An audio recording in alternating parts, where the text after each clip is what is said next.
why there's a lot of gaps in the lab markers and the tests that we're getting done. So a lot of times people will get blood work done and the doctor will say, oh, everything's fine. You're covered in rashes, you can't sleep, you are so drained, you're so irritable, and you're starting to notice other symptoms like gut symptoms, bloating, gas, loose stools, constipation, feeling irritable, all of that stuff. But then your labs say they're fine. I know this because I've been there. The reason for that is because those reference ranges that doctors are using are based off the health of the population, which is declining, and the reference ranges keep getting wider. And what are those reference ranges used for? They're used to diagnose disease. So who here wants to just wait until you are being diagnosed with a disease and they say, here, this is this medication? Also understanding how the medical system is set up. It's set up to diagnose disease, and then their tools are medications. So it's helpful to know when to use what tool, what type of support, when. I'm not bashing doctors, and if there are cases where people need to go on medications, we totally support our clients in the Love Your Skin program, but there's so much that you can do in between that. So that's why I was in a world where we can blend conventional medicine and alternative medicine, which is preventative medicine, is my dream. So anyways, that's why I'm really passionate about talking about lab tests and then just looking at it from a different lens from doctors. Even from other health professionals like other naturopaths, nutritionists, traditional Chinese medicine, because we're looking at it from the lens of eczema. We live and breathe eczema every single day. We have gone through near 1,000 lab tests of people with eczema, and the same things keep coming up and the same things keep getting missed as well. And which is why people keep getting stuck in the eczema flare cycles, and like they're trying to do all the things to get to the root cause, but just keep getting stuck. Another piece and a disclaimer is work with somebody who is degree qualified, so they understand how the human body works, they understand anatomy and physiology, they understand biochemistry, they've been trained in diagnostics. Not every degree has a diagnostics training in it, and also trained in prescribing. Because yeah, if you're being prescribed high-dose supplements, there's so many different interactions. There's not just one target in your body. It will affect multiple different organs and systems in your body. So just a disclaimer on that. And I owe all of my knowledge in diagnostics to Rachel Arthur, my mentor. I've been working with her for maybe 5 or 6 years. So thank you, Rachel, for your life work. Okay, let's jump in. I would love to know who here watching has gotten some blood tests done. Let me know, drop a yes in the chat. Who here has been told, yeah, everything's fine, but you don't feel fine? Let me know. And let me know, anybody here in the chat, if you've gotten some blood work done and what came back on your blood work, if they actually did flag something. The first one I'm gonna talk about is low iron. So it could be iron with anemia, could just be low iron. The tricky one with this is that if you have a lot of inflammation in your body, that's going to skew your iron studies. And then also, typically, especially in Canada, they'll only look at your ferritin, or they'll only look at your iron. We need to see the whole picture, because the saturation and your transferrin, it all shows the uptake and the need for iron and what's happening with the secretion of the iron in your body. So with the low iron too, I just got my blood test back, so this is fresh in my mind, but it's always asking why. So I've heard this so many times, oh, I need to go on intravenous iron because I have low iron, and oh, I just feel so good. So anybody here was told that they have really low iron and they needed to go on and get infusions? So for me, in my last trimester, my ferritin was a 9, which is dangerous, right before you give birth. So I was just like, great, this is a good challenge for me. And I was able to get it up to, I think it was around 20. My doctor was amazed. She said, what did you do? So there's so much that you can do. And I also just wanted to say, the iron that you get prescribed at the doctor, it makes you constipated. Let me know if anybody here has been really blocked up. There's more absorbable forms of iron, like iron bisglycinate, which helps. And then you also want the cofactors too. But the main thing is that we want to be looking at why. Do you have a lot of blood loss? Do you have H. pylori, so you're actually not breaking down the iron that you're getting from your diet? Are you not actually getting it from diet? This is the first thing, right? And then it's the breaking down and absorbing it piece. And then is there inflammation in your body that's holding on to the iron? So always unpeeling the layers of the onion And I saw a comment come up about low iron. Oh, and then infusions, and now the iron's too high, and too high of iron is highly inflammatory as well. So if your iron is, again, I have to look at your blood test and the whole picture, but you would be told to get iron, or to give blood so you can reduce that, because that's not good. And again, yeah, with the iron supplementation, the pacing, and if you have it daily, it can reduce absorption. Pacing it every second day is important. But the iron piece is something that we see again and again. So if it was a picture where it was just anemia, you'd also want to be looking at your B12 and your zinc too. When getting your zinc tested, it's helpful to get the red blood cell versus plasma. So again, these are questions that you have to speak to your doctor about, but the zinc is important because that's what we use for wound healing and our immune system. And typically we see low to suboptimal low zinc, because all of us eczema warriors, if you have a higher immune response and inflammation, which is what eczema is, then you'll have a higher need for zinc. And then if you have compromised digestion, you're actually not breaking down and absorbing it. Or if you're not eating meat, you're not actually getting it from diet. So this is starting to make sense why it's not just one thing, and we have to be looking at the whole picture. It's really important.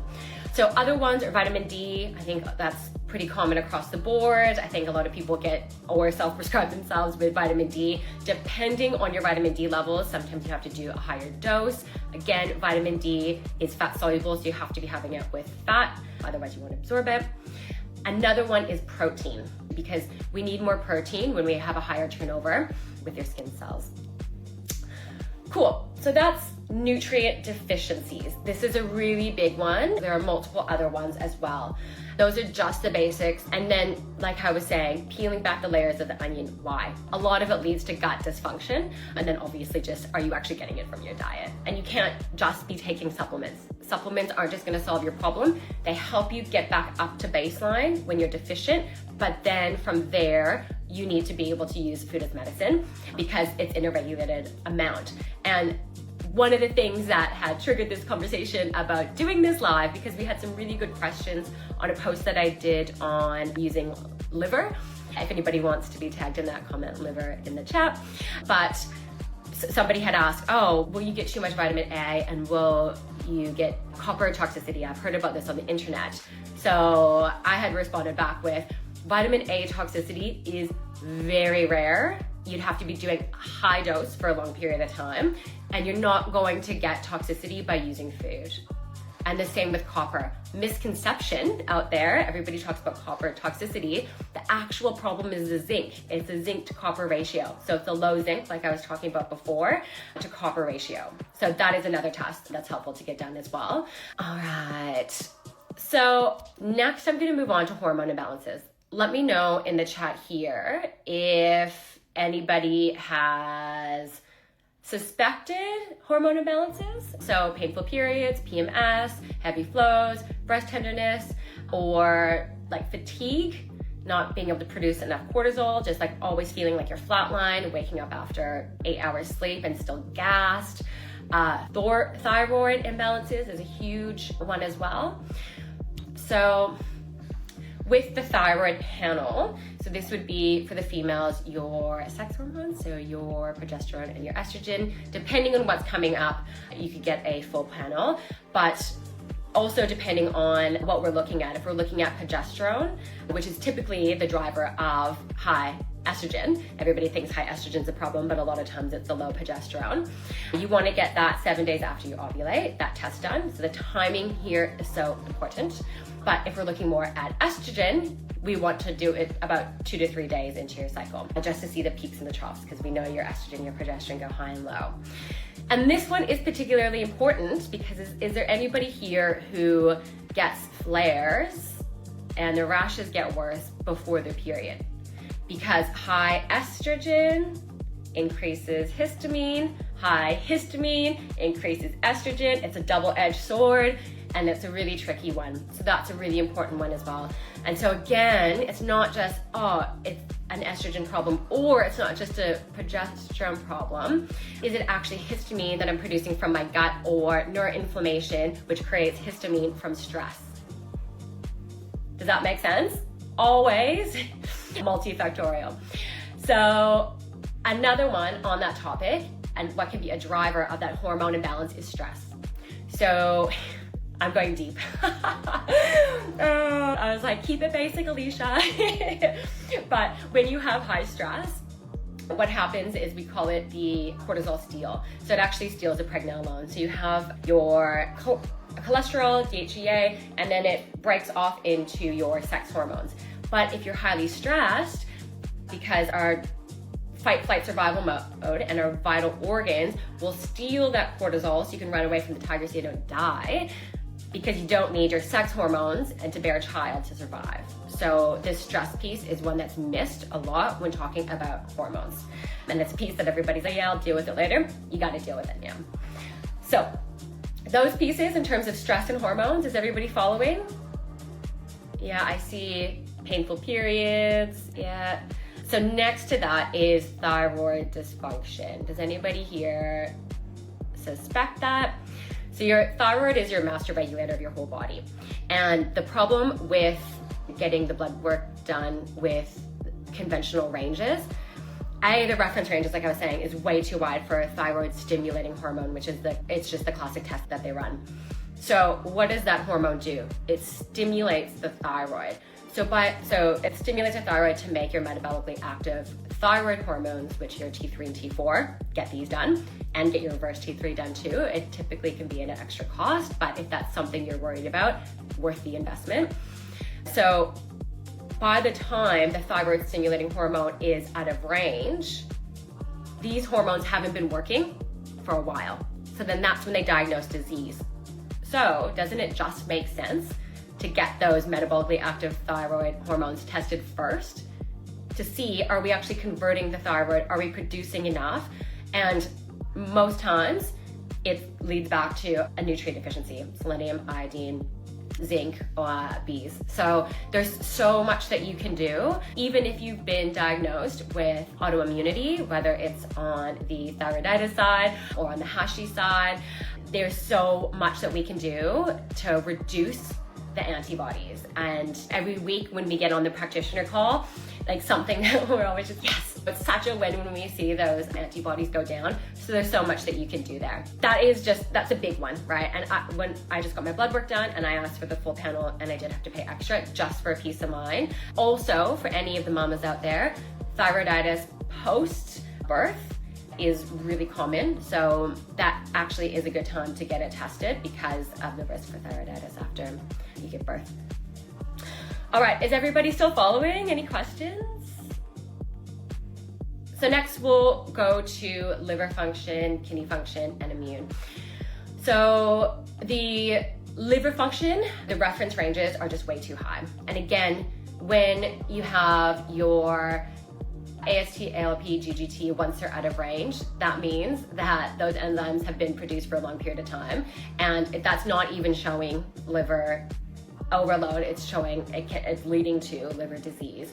So looking at those in a much more narrow range is very important. And again, so much that we can do to be supporting the liver, and it's not a liver cleanse. We need to be supporting phase 2 liver detoxification. If somebody wants to know more about phase 1 and phase 2 liver detoxification, I have a post on that. You can comment liver below. I won't go into that one now. Other tests that get overlooked, the white blood cells. All the white blood cells that we get tested for tell the different picture. And again, like this is getting a little bit long, so I won't go into all of them, but the eosinophils, that's more of an allergic response. So from there, you can get tested and get a full IgE panel to see what's happening, what sort of an immune response you're getting. And again, once you have that, it doesn't just mean you have to be on antihistamines. You look at the gut. 70% to 80% of the immune system is in your gut. So again, the bread and butter for us are these tests, because once we do that work on the gut, we get the IgE and the allergy test redone, and they're lower. Like, I just get such a kick out of it, and I love it. It's such a little guilty pleasure. I'm just like, yes, another win. And we see this time and time again. So that's an important one in terms of your overall inflammatory picture. There's other tests like CRP, which is a short-term acute inflammatory marker, and then ESR, which is a long-term inflammatory marker, and those are good to monitor as well. Oh, the other one that I missed is having mild to moderate metabolic acidosis. So that's looking at your electrolyte panel is really important because high stress will put that off. Also dehydration, which is common with eczema. When we have dry skin, our skin is the barrier to keep all the moisture in. So when we have dry, cracked skin, we have a higher requirement for it as well. So that was another. So it's quite detailed. So if anybody wants a guide, if there's enough interest, I could put together a guide with some of these tests, because I was going to share my screen and then my streaming platform didn't work and kicked me off. So I can put that together if somebody, or if there's enough interest, we can do that. Lastly, because we're talking about the most commonly missed lab markers and then looking at the specific reference range is also leading to the gut. So that's not a conventional test, but that's something that we suggest with the majority of our clients in Love Your Skin program, because like I was saying before, if you have all these nutrient deficiencies, you can take all the supplements you want, you can eat all the food as medicine, but if you can't break down and absorb it, you're just gonna poo it out. So you're just wasting money. So that's why looking at your gut first is so important. And then also peeling back the layers of the onion, if you're highly stressed in survival mode, that vagus nerve that connects your brain to your gut isn't online. And then you're gonna have gut dysfunction as well. And then like I was saying before with the histamine and the neuroinflammation, that's also just going to increase your estrogen, and that has a huge secondary, tertiary effect on the rest of your body as well. So looking at the gut is really important as well. All right, was this chat helpful? This was just a little impromptu one. It is a lot of information, but does that make sense that why you need to be working with a professional to look at this? I tried to do it on my own for years before I studied nutritional medicine, and it's hard and it's actually impossible. So just to save you time, and then also just for duty of care to make sure you're not missing anything, working with a team of professionals that have been educated thoroughly in the human body, diagnosing and prescribing. And if you do want to chat with my team, we have our naturopaths and we have our coaches to help implement the changes. So if you have all these tests done and you have multiple different root causes and areas of dysfunction, which is always the case with eczema, it's implementing the changes that is the biggest piece. So it's your daily rituals, what you're eating, and it's just hard to do those lifestyle changes. So that's why you have a dedicated coach as well to help implement those changes, which is obviously what's going to help you long term. So if you do want to chat with my team about the Love Your Skin program, if you've tried it all or you've been told that your blood tests have come back normal but you don't feel normal, comment, chat below, and I can get my team to reach out. Does anybody have any questions? I'll scroll up. I did see some at the beginning. Oh yeah, some people were talking about red light therapy. So yeah, look, things like red light therapy, even doing acupuncture can be really helpful. And in the Love Your Skin program, we do recommend these things because it helps you in that immediate moment. But with eczema, it's dry skin plus inflammation. So you still need to be addressing that inflammatory piece. So if you still have hormone imbalances like we were talking about with your thyroid or your sex hormones or gut overgrowth or nutrient deficiencies, and the terrain inside your body isn't working optimally, those will just be Band-Aid solutions as well. So again, we always say let's use a multimodal approach and use different modalities to help. If that's working, great, because we have to get you out of discomfort and pain, but keep peeling back the layers of the onion to understand what's causing the inflammation. And that's where looking at your blood test is really helpful. Okay, a couple here. How can I check my gut? Yeah, good question. Looking at your symptom score test, that would be step one. So if you haven't done the eczema symptom score test, do it. Comment test below and my team can send it to you. So looking at your symptoms, are you experiencing bloating, gas, constipation, diarrhea, any sort of reflux? And then the timing of those. Is it 20 minutes after food? Is it a few hours? Is it towards the end of the day? That can help signify where there's dysfunction and what's causing that. But also, a lot of the times we'll have people scores very minimal on the gut scores, and then they do the GI map or the microbiome test, and there's still either overgrowth or dysfunction in the gut lining. So the test that we recommend is a GI map, and depending on where you are, it could be a microbiome map. So that's a PCR test, which gives so much data.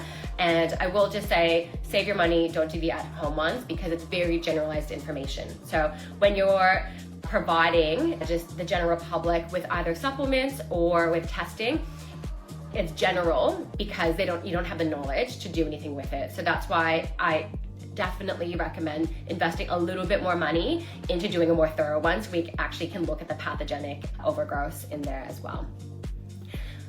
Okay, cool. I hope that was helpful. And if you do need any support and want to chat with the team, comment, chat below, and we can either book you in or link you in with resources. We have so many resources on getting to the root cause.